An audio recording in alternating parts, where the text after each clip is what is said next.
Hey young explorers, I am Riya Sharma and I would like to welcome you all to this channel. I hope you are all doing fantastically well.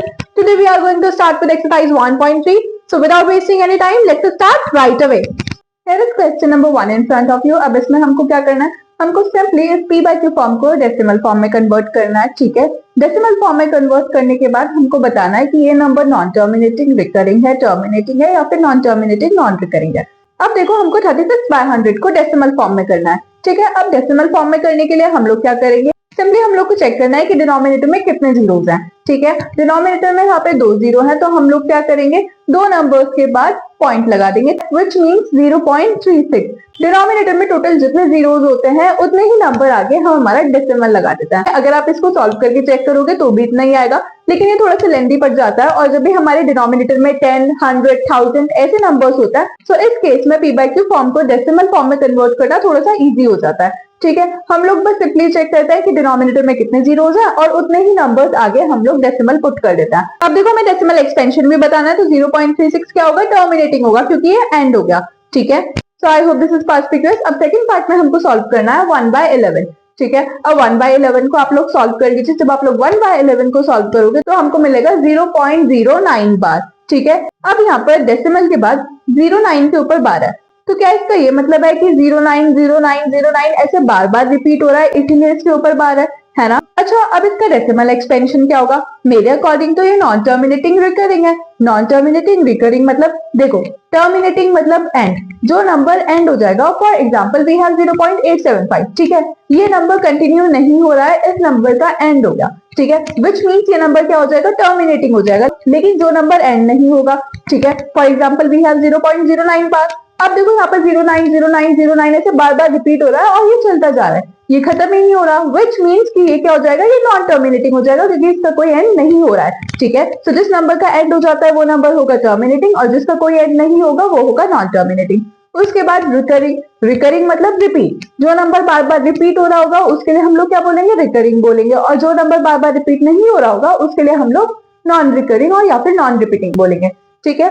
अब देखो 0.09 बार एक non terminating recurring number होगा, क्योंकि ना तो ये खत्म ही हो रहा है, प्लस यहाँ पर आपको दो नंबर्स बार बार रिपीट होते हुए भी मिल रहा है, विच इज 09, ठीक है। यहाँ पे 090909 ऐसे बार बार रिपीट हो रहा है, ठीक है। ना तो ये खत्म हो रहा, प्लस यहाँ पर एक नंबर भी रिपीट हो रहा है, तो ये क्या हो जाएगा, ये हो जाएगा नॉन टर्मिनेटिंग रिकरिंग। अब थर्ड पार्ट सॉल्व कर लेते हैं। सिंपली हम लोग 8 और 4 की मल्टीप्लाई करेंगे। नाउ 8 4s आर 32, ठीक है। अब 32 में हम लोग 1 ऐड कर देंगे, ठीक है। डिनोमिनेटर हमारा सेम ही रहेगा, तो इसको सॉल्व करने के बाद हमको मिलेगा 33/8, ठीक है। अब हम लोग सिंपली 33/8 को सॉल्व कर लेंगे, और जब हम लोग 33/8 को सॉल्व करेंगे तो हमको क्या मिलेगा, 4.125। अब देखो ये नंबर तो एंड हो गया और ना ही हमको यहाँ पर कोई नंबर रिपीट होते हुए मिल रहा है, विच मीन्स कि ये क्या हो जाएगा, ये हो जाएगा टर्मिनेटिंग, ठीक है, क्योंकि इस नंबर का एंड हो गया और ना ही यहाँ पर कोई नंबर रिपीट हो रहा है, ठीक है। इसलिए ये क्या हो जाएगा, ये हो जाएगा टर्मिनेटिंग।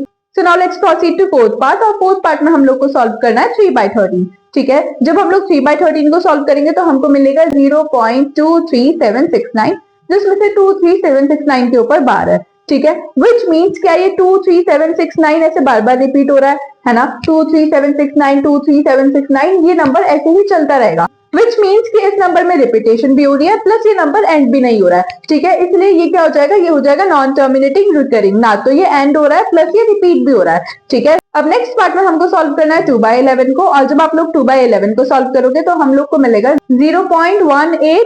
अगेन ना तो ये नंबर यहाँ पर खत्म हो रहा है, प्लस आपको रिपीटेशन भी मिल रही है, तो ये क्या हो जाएगा, नॉन टर्मिनेटिंग रिकरिंग, ठीक है। नेक्स्ट पार्ट में हमको सॉल्व करना है 329/400। ये नंबर तो एंड हो गया, ठीक है, तो ये क्या हो जाएगा, टर्मिनेटिंग हो जाएगा। अब देखो सेकंड पार्ट में ऑलरेडी गिवन है दैट 1/7 इज इक्वल्स टू 0.142857 बार, ठीक है। यहाँ पर 142857 142857 ऐसे बार बार रिपीट हो रहा है। अब हमको बताना है कि 2/7 3/7 4/7 5/7 और 6/7 कितना होगा। अगर हमको बता रखा है कि 1/7 0.142857 बार के इक्वल होता है, तो इसका कुछ तो रीजन होगा। जैसे इन्होंने हमसे 2/7 3/7 पूछ लिया, ऐसे ये हमसे 1/7 भी तो पूछ सकते थे, लेकिन इन्होंने तो हमें 1/7 की वैल्यू बता दी, तो इसका कुछ तो रीजन होगा, ऐसे ही तो नहीं बताई। देखो वैसे तो ये बहुत छोटा सा क्वेश्चन है, लेकिन एक चीज हमेशा माइंड में रखना कि हमें जो भी चीज क्वेश्चन में गिवन होती है ना, वो सबसे बड़ा हिंट होती है, ठीक है। हमको नेक्स्ट स्टेप क्या करना है या हमको हमारा आंसर कैसे फाइंड आउट करना है, उसकी सबसे बड़ी हिंट हमें गिवन से मिलती है। इसलिए किसी भी क्वेश्चन को सॉल्व करने के लिए गिवन एक बहुत इंपॉर्टेंट रोल प्ले करता है। ठीक है, हमें उसको ऐसे ही इग्नोर नहीं करना है, हमें उससे हिंट लेना है कि ये दिया है तो ये क्यों दिया है। ठीक है, हमें इसका रीजन फाइंड आउट करना है और उसी से हमें दिमाग लगा के अपना आंसर सॉल्व करना होता है। अब देखो, जब इन्होंने हमें बता ही दिया है कि 1/7 0.142857 के इक्वल होता है, तो हमें इससे कोई शॉर्ट ट्रिक फाइंड आउट करनी है जिसकी हेल्प से हम लोग इजिली 2/7, 3/7, 4/7 इस सबको कंप्यूट कर सकते हैं। ठीक है, अब देखो हम लोग कैसे करेंगे। सबसे पहले हम लोग 2/7 को फाइंड आउट करते हैं। ठीक है, तो क्या मैं 2/7 को लिख सकती हूँ 2 इंटू 1/7, है ना। 2/7 लिखो या फिर 2 इंटू 1/7 लिखो, एक ही बात है। अब देखो इसमें से 1/7 हमें ऑलरेडी पता है, 1/7 कितना है 0.142857। ठीक है, मल्टीप्लाई में है 2, हमको इसको सिंपली सॉल्व करना है। 2 की मल्टीप्लाई करनी है 0.142857 बार से और उसके बाद हमको हमारा आंसर मिल जाएगा।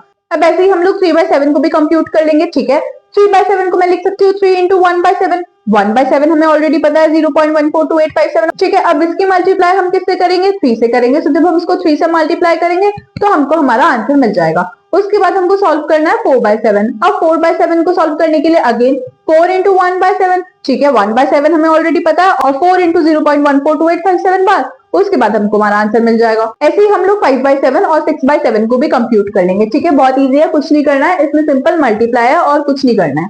अब देखो थर्ड पार्ट में हमें कुछ नंबर्स को p/q फॉर्म में करना है। ठीक है, फर्स्ट पार्ट में हमें 0.6 बार को p/q फॉर्म में करना है। अब देखो यहाँ पे 0.6 बार है, अगर यहाँ पे 0.6 होता तो मैं इसको इजीली p/q फॉर्म में कर सकती थी, है ना। मुझे बस सिंपली चेक करना था कि कितने नंबर्स के बाद डेसिमल है और उतने ही जीरो मुझे डिनोमिनेटर में लगा देने थे। लेकिन यहाँ पर 0.6 बार है। ठीक है, तो इसको मैं ऐसे नहीं कर सकती हूँ। 0.6 बार का क्या मतलब है कि डेसिमल के बाद 6 बार रिपीट हो रहा है। ये 0.6666 ऐसे चलता जा रहा है। ठीक है, ये एंड नहीं हो रहा है। तो मुझे कैसे पता चलेगा कि डेसिमल एक्चुअल में कितने नंबर्स के बाद है। मैं कैसे पता करूंगी कि डिनोमिनेटर में मुझे कितने जीरोस लगाना है। तो ये तो पॉसिबल नहीं है। इसके लिए हम लोग क्या करेंगे, इसके लिए हम लोग सिंपली 0.6 बार को x के इक्वल लेंगे। ठीक है, सबसे पहले हम लोग क्या करेंगे, 0.6 बार को x के इक्वल लेंगे और ये क्या हो जाएगा, ये हो जाएगा हमारा इक्वेशन नंबर 1। अब हमको नेक्स्ट क्या करना है, हमको हमारा इक्वेशन नंबर 1 का मल्टीप्लाई 10 से करना है। अब मैंने मल्टीप्लाई 10 से 2 किया। तो देखो हमें इस टाइप के क्वेश्चंस में क्या करना होता है ना, हमें सिंपली चेक करना होता है कि टोटल कितने नंबर्स रिपीट हो रहा है। ठीक है, यहाँ पर सिर्फ एक ही नंबर रिपीट हो रहा है विच इज 6। यहाँ पर 0.66666 ऐसा ही चलता जा रहा है। ठीक है, तो यहाँ पर टोटल कितने नंबर्स रिपीट हो रहा है, सिर्फ एक नंबर रिपीट हो रहा है, वो क्या है 6 है। ठीक है, 6 बार रिपीट हो रहा है, तो एक नंबर रिपीट हो रहा है, इसलिए मल्टीप्लाई 10 से कर रही हूँ। अगर दो नंबर रिपीट होते, फॉर एग्जांपल अगर होता 0.62, तो 626262 ऐसे चलता जा रहा था, तो टोटल कितने नंबर्स रिपीट होते, 2 नंबर्स रिपीट होते। अब अगर 2 नंबर्स रिपीट होते तो मल्टीप्लाई किससे होती, 100 से होती। अगर 3 नंबर्स रिपीट होते तो मल्टीप्लाई किससे होती, 1000 से होती। ठीक है, तो जितने नंबर्स रिपीट हो रहा है उसके अकॉर्डिंग हम लोग मल्टीप्लाई करता है। अब यहाँ पर कितने नंबर्स रिपीट हो रहा है, एक नंबर रिपीट हो रहा है, इसलिए मल्टीप्लाई मैंने किससे की, इक्वेशन नंबर 1 की 10 से की। ठीक है, अब देखो मल्टीप्लाई बोथ साइड करके चलना है। ठीक है, एलएचएस में भी और आरएचएस में भी मल्टीप्लाई 10 से करेंगे। सो अब देखो 10 into x is equals to 10 into 0.6 bar. ठीक है, अब देखो 10 इंटू एक्स तो 10x हो जाएगा, लेकिन अब हम लोग 10 की मल्टीप्लाई 0.6 बार से कैसे करेंगे। तो देखो जैसे हम लोग मल्टीप्लाई 10 से कर रहे हैं तो इस केस में डेसिमल एक नंबर पीछे चला जाएगा। ठीक है, अगर हम लोग मल्टीप्लाई 100 से कर रहे होते, हमारी क्वेश्चन नंबर 1 की मल्टीप्लाई अगर हम लोग 100 से कर रहे होते तो इस केस में डेसिमल 2 नंबर पीछे शिफ्ट हो जाता। ठीक है, अगर 1000 से मल्टीप्लाई कर रहे होते तो डेसिमल 3 नंबर्स पीछे शिफ्ट हो जाता। ठीक है, तो जब हम इसको सॉल्व करेंगे तो कितना आएगा, 10x इज इक्वल्स टू 6.6 बार। ठीक है, ये हो जाएगा हमारा इक्वेशन नंबर 2। अब हमें क्या करना है, subtract equation number 1 from second. ठीक है, अब देखो 10x minus x is equals to 6.6 bar minus 0.6 bar. ठीक है, अब हम लोग इसको कैसे सॉल्व करेंगे, सो देखो बहुत सिंपल है, 6 बार माइनस 6 बार ये तो 0 ही हो जाएगा। ठीक है, और उसके बाद जब हम लोग करेंगे 6 माइनस 0 तो कितना आएगा, 6 आएगा। ठीक है, तो इसको सॉल्व करने के बाद हमको कितना मिलेगा, 6 मिलेगा। अब यहाँ से क्या हो जाएगा, 9x इज इक्वल्स टू 6। ठीक है, यहाँ से हम लोग को x की वैल्यू निकाल देनी है। जब हम इसको सॉल्व करेंगे तो x की वैल्यू कितनी आएगी, 2/3 आएगी। अब देखो हमने स्टार्टिंग में x को कितना लिया था, 0.6 बार लिया था। ठीक है, तो क्या मैं यहाँ पर इस x की जगह 0.6 बार पुट कर सकती हूँ। ठीक है, क्योंकि x किसके इक्वल है, 0.6 बार के इक्वल है, हमने क्वेश्चन नंबर 1 में लिया था। ठीक है, तो मैं इसी x की वैल्यू को यहाँ पर पुट कर दूंगी, which means 0.6 bar is equals to 2/3। ये हो जाएगा ऐसे करके एक p/q फॉर्म में। ठीक है, I hope this is fast figures. अब नेक्स्ट हमें 0.47 को p/q फॉर्म में करना है। यहाँ पर 7 बार रिपीट हो रहा है। ठीक है, which means 0.477777 ये ऐसे ही चलता जा रहा है। ठीक है, तो इसको हमको p/q फॉर्म में करना है। अब वही फर्स्ट स्टेप क्या होगा कि इसको हम लोग x के इक्वल ले लेंगे। ठीक है, x इज इक्वल टू 0.47 और ये हो जाएगा हमारा इक्वेशन नंबर 1। उसके बाद हमें इस इक्वेशन नंबर 1 की मल्टीप्लाई किससे करनी है, 10 से करनी है। ठीक है, यहाँ पर बहुत सारे स्टूडेंट्स क्या करेंगे, इक्वेशन नंबर 1 की मल्टीप्लाई 100 से करेंगे, लेकिन वो गलत होगा। ठीक है, यहाँ पर कंफ्यूज मत होना, हमें इतना चेक करना होता है कि टोटल कितने नंबर्स रिपीट हो रहा है, ना कि डेसिमल के बाद कितने नंबर्स आ रहा है। ठीक है, हमें बस इतना चेक करना होता है कि डेसिमल के बाद कितने नंबर्स रिपीट हो रहा है, ना कि डेसिमल के बाद कितने नंबर्स आ रहा है। ठीक है, यहाँ पर डेसिमल के बाद तो 2 नंबर्स आ रहा है, लेकिन रिपीट कितने नंबर्स हो रहा है, 1 नंबर रिपीट हो रहा है। ठीक है, सिर्फ 7 रिपीट हो रहा है, इसलिए हम लोग इक्वेशन नंबर 1 की मल्टीप्लाई 10 से करेंगे। अगर डेसिमल के बाद 2 नंबर रिपीट हो रहे तो मल्टीप्लाई 100 से करते। ठीक है, अब देखो जब हम लोग इक्वेशन नंबर 1 की मल्टीप्लाई 10 से करेंगे तो कितना आएगा, 10x is equals to 10 into 0.47। ठीक है, अब डेसिमल एक नंबर पीछे शिफ्ट हो जाएगा, तो ये कितना होगा, 10x is equals to 4.7 bar. Decimal एक नंबर पीछे शिफ्ट हो जाएगा। अब देखो ये हो जाएगा हमारा इक्वेशन नंबर 2। ठीक है, अब हमें क्या करना है, subtract equation number 1 from second. अब देखो 10x माइनस x, ये कितना हो जाएगा, 9x हो जाएगा। उसके बाद 4.7 बार माइनस 0.47 बार, ये कितना होगा। सो अब हमको ना 4.7 बार में से 0.47 बार को माइनस करना है। ठीक है, अच्छा अब मुझे एक चीज बताओ, ये जो 4.7 बार है, तो क्या इसका ये मतलब है कि 4.7777 ये ऐसे ही चलता जा रहा है। तो हमें पता है कि इसके आगे तो सारे 7 ही है। ठीक है, तो 7 माइनस 7 तो कितना हो जाएगा, 0 हो जाएगा। उसके बाद 7 माइनस 4 कितना होगा, 3 होगा। ठीक है, और 4 माइनस 0 कितना हो जाएगा, 4 हो जाएगा। सो ये कितना हो जाएगा, 4.3 हो जाएगा। ठीक है, so I hope this is fast pictures. अब देखो क्या करना है, 10x माइनस x तो कितना हो जाएगा, 9x हो जाएगा। ठीक है, इज इक्वल्स टू में कितना आएगा, 4.3 आएगा। तो यहाँ से x की वैल्यू कितना आएगी, 4.3 बाय 9। ठीक है, यहाँ से हम लोग डेसिमल हटा देंगे तो ये कितना हो जाएगा, 43 बाय 90। अब देखो हमने इक्वेशन नंबर 1 में x कितना लिया था, 0.47 बार लिया था। ठीक है, तो क्या इसका ये मतलब है कि मैं यहाँ पर भी x की जगह 0.47 बार लिख सकती हूँ, है ना, क्योंकि हमने इसको किसके इक्वल लिया था, x के इक्वल लिया था, तो मैं इसलिए यहाँ पर 0.47 बार लिख सकती हूँ। ठीक है, अब देखो 0.47 बार किसके इक्वल आएगा, 43 बाय 90 के इक्वल हो जाएगा। ठीक है, अब थर्ड पार्ट में हमें 0.001 बार को p बाय q फॉर्म में करना है। ठीक है, तो फर्स्ट स्टेप क्या होगा, x is equal to 0.001 bar. ठीक है, ये हो जाएगी हमारी इक्वेशन नंबर 1। अब हमें क्या करना है, हमें इस इक्वेशन नंबर 1 की मल्टीप्लाई करनी है 1000 से। ठीक है, क्योंकि मैंने आपको क्या बताया था कि डेसिमल के बाद हमें चेक करना होता है कि टोटल कितने नंबर्स रिपीट हो रहा है। तो यहाँ पर 3 नंबर्स रिपीट हो रहा है, इसलिए हम लोग मल्टीप्लाई 1000 से कर रहे हैं। ठीक है, 2 नंबर्स रिपीट हो रहे थे तो 100 से कर रहे होते, एक नंबर रिपीट हो रहा था तो मल्टीप्लाई किससे करते, 10 से करते। ठीक है, अब क्योंकि यहाँ पर 3 नंबर्स रिपीट हो रहा है तो हम लोग मल्टीप्लाई किससे करेंगे, 1000 से करेंगे। अब देखो 1000x is equals to 1000 into 0.001 bar. ठीक है, अब यहाँ पर क्या होगा, डेसिमल 3 नंबर पीछे शिफ्ट हो जाएगा। अब ये हो जाएगा हमारा इक्वेशन नंबर सेकंड। अब हमें क्या करना है, सब्ट्रैक्ट फर्स्ट फ्रॉम सेकंड। ठीक है, अब हमें इसको सॉल्व कर लेना है। इसको सॉल्व करके हमको कितना मिलेगा, 999x। उसके बाद जब हम इसको सॉल्व करेंगे तो कितना बचेगा, 1 बचेगा। ठीक है, फिर यहाँ से हम लोग x की वैल्यू निकाल लेंगे और x की वैल्यू कितना आएगा, 1/999। फिर x की जगह हम लोग क्या पुट कर देंगे, 0.001 बार। ठीक है, तो अब क्वेश्चन नंबर 4 में हमें 0.9 बार को p बाय q फॉर्म में करना है। ठीक है, तो सबसे फर्स्ट स्टेप क्या होगा, x इज इक्वल टू 0.9 बार। ये हो जाएगा हमारा इक्वेशन नंबर 1। अब इस इक्वेशन नंबर 1 की मल्टीप्लाई हम लोग किससे करेंगे, 10 से करेंगे, क्योंकि डेसिमल के बाद एक नंबर रिपीट हो रहा है, वो क्या है, 9। ठीक है, 9 में से बार बार रिपीट हो रहा है, इसलिए हम लोग मल्टीप्लाई 10 से करेंगे, क्योंकि एक नंबर रिपीट हो रहा था। ठीक है, अब देखो ये हो जाएगा 10x is equals to 10 into 0.9 bar. ठीक है, तो जब हम इसको सॉल्व करेंगे तो कितना आएगा, 9.9 बार आएगा, क्योंकि डेसिमल एक नंबर पीछे शिफ्ट हो जाएगा। ठीक है, सो ये कितना हो जाएगा, 10x इज इक्वल्स टू 9.9 बार। ठीक है, ये हो जाएगा हमारा इक्वेशन नंबर सेकंड। अब हमें क्या करना है, subtract equation number 1 from second. So ये कितना हो जाएगा, ये हो जाएगा 10x minus x is equals to 9.9 bar minus 0.9 bar. ठीक है, इसको हम लोग सॉल्व कर लेंगे तो ये कितना आ जाएगा, 9x हो जाएगा। ठीक है, जब हम इसको सॉल्व करेंगे तो ये कितना आएगा, ये 9 आएगा। यहाँ से हम लोग x की वैल्यू निकालेंगे तो x की वैल्यू क्या आएगी, 1 आएगी। अब देखो इक्वेशन नंबर 1 में हमने x कितना लिया था, 0.9 बार लिया था। ठीक है, तो मैं यहाँ पर x की जगह क्या पुट कर दूंगी, 0.9 बार पुट कर दूंगी। अब आप लोगों ने एक चीज नोटिस किया, यहाँ पर 0.9 बार किसके इक्वल आया है, 1 के इक्वल आया है। तो क्या ये पॉसिबल है, 0.9999 ये ऐसे ही चलता जा रहा है और ये 1 के इक्वल हो जाए, नहीं पॉसिबल है ना। लेकिन जब हमने इसको p बाय q फॉर्म में किया तो ये तो 1 के इक्वल आया। ठीक है, सो इसका क्या मतलब है कि ये एक अप्रॉक्स वैल्यू आई है। ठीक है, ये कोई एग्जैक्ट वैल्यू नहीं आई है, ये एक अप्रॉक्स वैल्यू आई है कि 0.9999 किसके इक्वल हो सकता है, 1 के इक्वल हो सकता है। ये कोई एग्जैक्ट वैल्यू नहीं है, ये एक अप्रॉक्स वैल्यू आई है। ठीक है, so I hope this fast pictures. Sub question number 5 में हमें बस 1/17 को सॉल्व करना है। ठीक है, इसको हम लोग जल्दी से कर लेते हैं। अब देखो 17 जीरोस आर 0, उसके बाद 1 बचेगा। ठीक है, फिर हम लोग डेसिमल लगा के एक 0 ऐड कर देंगे, फिर क्या होगा, फिर अगेन 17 जीरोस आर 0, फिर उसके बाद 10 बचेगा, फिर हम लोग एक 0 ऐड कर देंगे। देन 17 5s आर 85, उसके बाद कितना बचेगा, 15 बचेगा। ठीक है, फिर हम लोग एक 0 ऐड कर देंगे, फिर क्या होगा, 17 8s आर 136, उसके बाद फिर 1 4 बचेगा, फिर एक 0 ऐड कर देंगे, फिर अगेन 17 8s आर 136, इसको सॉल्व करेंगे तो 4 आएगा, फिर हम लोग एक 0 ऐड कर देंगे, फिर 17 2s आर 34, इसको जब हम लोग सॉल्व करेंगे तो 6 बचेगा, फिर हम लोग एक 0 ऐड कर देंगे, फिर 17 3s आर 51, जब हम लोग इसको सॉल्व करेंगे तो 9 बचेगा। देन 17 5s आर 85, उसके बाद 5 बचेगा, फिर हम लोग 0 ऐड कर देंगे।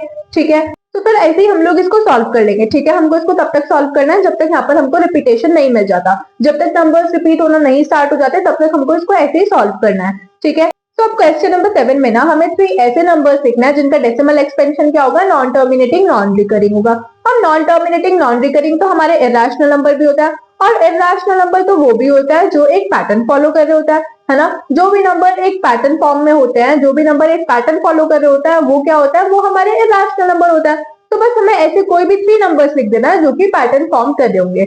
ठीक है, फॉर एग्जाम्पल 0.01, उसके बाद फिर 2 जीरोस आएंगे, फिर 1 आएगा, फिर 3 जीरोस आएंगे, फिर 1 आएगा, फिर 4 जीरोस आएंगे, फिर 1 आएगा, और ये ऐसे ही चलता रहेगा। ठीक है, तो ये नंबर तो एक पैटर्न फॉर्म कर रहा है। यहाँ पर पहले एक 0 आया, फिर 1 आया, फिर 2 0 आए, फिर 1 आया, फिर 3 0 आए, फिर 1 आए। ठीक है, सो ये क्या है, ये एक पैटर्न फॉर्म कर रहा है। सो ये नंबर भी एक हमारा नॉन टर्मिनेटिंग नॉन रिकरिंग हो सकता है, सो ये भी एक हमारा हो जाएगा। तो ऐसे करके आप कोई भी नंबर ले सकते हो। ठीक है, फॉर एग्जाम्पल 0.03, उसके बाद फिर 2 जीरोस आएंगे, फिर 3 आएगा, फिर 3 जीरोस आएंगे, फिर 3 आएगा, फिर 4 जीरोस आएंगे, फिर 3 आएगा, और ये ऐसे ही चलता रहेगा। ठीक है, फिर ऐसे ही एक नंबर 26 से बना लो, 0.026, उसके बाद फिर 2 जीरोस आएंगे, फिर 26 आएगा, फिर 3 जीरोस आएंगे, फिर 26 आएगा, फिर 4 जीरोस आएंगे, फिर 26 आएगा, और ये ऐसे ही चलता रहेगा। तो ऐसे करके हम लोग easily non terminating non recurring number को लिख सकते हैं। ठीक है, अब क्वेश्चन नंबर 8 में हमें 5/7 और 9/11 के बीच में इरेशनल नंबर आइडेंटिफाई करना है। अब हम लोग इसको कैसे करेंगे, तो देखो हमको सिंपली 5/7 और 9/11 को सॉल्व कर लेना है। तो जब हम लोग 5/7 को सॉल्व करेंगे तो हमको कितना मिलेगा, 0.714285। ठीक है, और ये 714285 714285 ऐसे बार बार रिपीट हो रहा है। उसके बाद जब हम लोग 9/11 को सॉल्व करेंगे तो हम लोग को कितना मिलेगा, 0.81, उसके बाद फिर ये 818181 ऐसे बार बार रिपीट हो रहा होगा। तो अब देखो इन्हें सॉल्व करने के बाद हमें 2 नंबर्स मिला है। अब इन 2 नंबर्स का हमें क्या करना है, तो देखो डेसिमल के बाद की हमें 2 डिजिट्स चेक करनी है। ठीक है, तो अगर मैं 5/7 की बात करूं तो यहाँ पर डेसिमल के बाद स्टार्टिंग में 2 डिजिट्स क्या है, 7 1 है। उसके बाद जब मैंने 9/11 को सॉल्व किया तो यहाँ पर 2 डिजिट्स क्या है, 8 1 है। ठीक है, तो अब देखो हमें ये 2 डिजिट्स मिल गई है, 71 और 81। ठीक है, अब 71 और 81 के बीच में कितने सारे नंबर्स आते हैं, 72 73 74 75, ये ऐसे ही चलता जाएगा। ठीक है, 81 तक ये ऐसे ही चलता जाएगा। अब देखो इन 2 नंबर्स का हमें क्या करना है, अब देखो क्योंकि हमें 3 इरेशनल नंबर्स आइडेंटिफाई करना है तो मैं यहाँ से कोई भी 3 नंबर्स ले लूंगी। फॉर एग्जांपल मैंने 72 73 और 74 सेलेक्ट कर लिया है। ठीक है, अब 72 73 74 का मैंने क्या करना है, अब मैं इन 3 नंबर्स को इरेशनल नंबर में कन्वर्ट कर दूंगी। अब उसका क्या तरीका है, वही पैटर्न फॉलो करने वाले नंबर्स। ठीक है, इसको मैं कन्वर्ट कर दूंगी पैटर्न में। अब देखो ये क्या हो जाएगा, 0.72, उसके बाद फिर एक 0 आएगा, फिर 72, फिर 2 जीरोस आएंगे, फिर 72, फिर 3 जीरोस, फिर 72, फिर 4 जीरोस, फिर 72, ऐसे ही चलता रहेगा। ठीक है, सिमिलरली हमें बाकी 2 नंबर्स के साथ भी करना है, और ये 3 नंबर्स क्या हो जाएंगे, ये हो जाएंगे हमारे इरेशनल नंबर जो लाई करता है 5/7 और 9/11 के बीच में। ठीक है, I hope this is fast clear. So अब क्वेश्चन नंबर 9 में ना हमें बताना है कि नंबर रैशनल है या फिर इरेशनल है। ठीक है, तो देखो रैशनल नंबर को तो आप लोग बहुत इजीली आइडेंटिफाई कर लोगे, p/q फॉर्म वाले नंबर्स जहाँ पर p और q क्या है, इंटीजर है, और q 0 के इक्वल नहीं है। ठीक है, लेकिन इरेशनल नंबर को आइडेंटिफाई कैसे करेंगे, तो देखो अगर आपने इंट्रोडक्शन पार्ट देखा होगा ना तो आपको मिस्टर हैरी की वो 3 ट्रिक्स याद होंगी। ठीक है, उन 3 ट्रिक्स की हेल्प से हम लोग बहुत इजीली किसी भी नंबर को आइडेंटिफाई कर सकते हैं कि वो इरेशनल नंबर है या नहीं है। ठीक है, तो अब देखो √23 इरेशनल है या फिर रैशनल है। अब देखो मैंने आपको क्या बताया था कि जो भी नंबर आपको रूट के अंदर मिल रहा है वो तो आंख बंद करके इरेशनल नंबर लिख देना, लेकिन लिखने से पहले एक चीज ध्यान रखना कि उस नंबर का कोई परफेक्ट स्क्वायर तो नहीं है। ठीक है, अगर कोई भी कंप्लीट स्क्वायर वाला नंबर आपको रूट के अंदर देखने के लिए मिल रहा है तो वो हमारा इरेशनल नंबर नहीं होगा। फॉर एग्जाम्पल √4 किसका स्क्वायर होता है, 2 का स्क्वायर होता है। ठीक है, 2 × 2 कितना होता है, 4 होता है। तो अगर 4 रूट के अंदर भी है तो कोई फर्क नहीं पड़ता, ये हमारा क्या होगा, रैशनल नंबर होगा। अब देखो √3 तो किसी नंबर का कंप्लीट स्क्वायर नहीं होता है। ठीक है, तो ये क्या हो जाएगा, ये रूट के अंदर भी है और ये किसी नंबर का परफेक्ट स्क्वायर भी नहीं है, तो ये हमारा इरेशनल नंबर होगा। ऐसे ही रूट 23 हमारा किसी नंबर का कंप्लीट स्क्वायर नहीं होता है, ठीक है, और ये रूट के अंदर भी है तो ये क्या हो जाएगा, इर्रेशनल नंबर हो जाएगा। तो जो भी नंबर रूट के अंदर है वो हमारा इर्रेशनल नंबर होगा, लेकिन बस शर्त क्या है कि वो नंबर किसी नंबर का कंप्लीट स्क्वायर नहीं होना चाहिए, ठीक है। तो ये चीज आप पहले चेक कर लेना कि ये नंबर किसी नंबर का परफेक्ट स्क्वायर तो नहीं है। अगर नहीं है तो फिर आंख बंद करके उस नंबर को आप इर्रेशनल नंबर लिख देना। तो जैसे अब सेकंड पार्ट में हमारे पास में क्या है, रूट 225। अब रूट के अंदर नंबर है तो सबसे पहले हमें क्या चेक करना है कि ये नंबर किसी नंबर का कंप्लीट स्क्वायर तो नहीं है। अब देखो 15 इंटू 15 कितना होता है, 225 होता है। अब कंप्लीट स्क्वायर वाला नंबर अगर हमें रूट के अंदर मिलेगा तो वो क्या होगा, हमारा रैशनल नंबर होगा। अगर ये किसी नंबर का कंप्लीट स्क्वायर नहीं होता तो फिर ये रैशनल नंबर हो जाता। लेकिन क्योंकि 15 इंटू 15 225 होता है और 225 रूट में भी है तो फिर कोई फर्क नहीं पड़ता, ये क्या होगा, रैशनल नंबर होगा, ठीक है। अब थर्ड पार्ट में है 0.3796, ठीक है। अब बताना है कि ये रैशनल है या फिर इरैशनल है। तो इसको तो हम लोग easily p by q form में कर सकते हैं, डेसिमल हटा दो और डेसिमल के बाद जितने भी डिजिट्स है उतने जीरो नीचे लगा दो, ठीक है। तो ये क्या हो जाएगा, ये हमारा पी बाय क्यू फॉर्म में हो जाएगा, विच मीन्स कि ये क्या है, ये रैशनल नंबर है। अब फोर्थ पार्ट में है 7.478, उसके बाद फिर ये 478 ऐसे बार बार रिपीट हो रहा है, ठीक है। सो ये क्या है, ये है एक नॉन टर्मिनेटिंग रिकरिंग नंबर, क्योंकि ना तो ये खत्म हो रहा है प्लस यहाँ पर आपको नंबर्स बार बार रिपीट होते हुए भी मिल रहा है, ठीक है। 478 ऐसे बार बार रिपीट हो रहा है, तो ये क्या है, ये एक नॉन टर्मिनेटिंग रिकरिंग नंबर है। अब मैंने आपको एक चीज बताई थी कि non terminating non recurring rational number, terminating rational और फिर नॉन टर्मिनेटिंग रिकरिंग भी क्या हो जाएगा, रैशनल नंबर हो जाएगा, ठीक है। तो बस non terminating non recurring rational number होता है, बाकी सब रैशनल होता है। तो ये नॉन टर्मिनेटिंग रिकरिंग है तो ये क्या हो जाएगा, रैशनल नंबर हो जाएगा, ठीक है। अब देखो फिफ्थ पार्ट में क्या ये नंबर एक पैटर्न फॉर्म कर रहा है, देखो 1.10, उसके बाद फिर 100, फिर उसके बाद फिर 1 आएगा, फिर 3 जीरो, फिर 1 आएगा, फिर 4 जीरो, फिर 1 आएगा, फिर 5 जीरो, और ये ऐसे ही चलता रहेगा, ठीक है। सो ये नंबर एक पैटर्न फॉर्म कर रहा है और पैटर्न फॉर्म करने वाले नंबर्स क्या होता है, इरैशनल नंबर होता है, ठीक है। सो ये क्या हो जाएगा, ये हो जाएगा हमारा इरैशनल नंबर। तो यहाँ पर फर्स्ट और फिफ्थ पार्ट इरैशनल है, बाकी सब रैशनल है, ठीक है। I hope this is fast figures.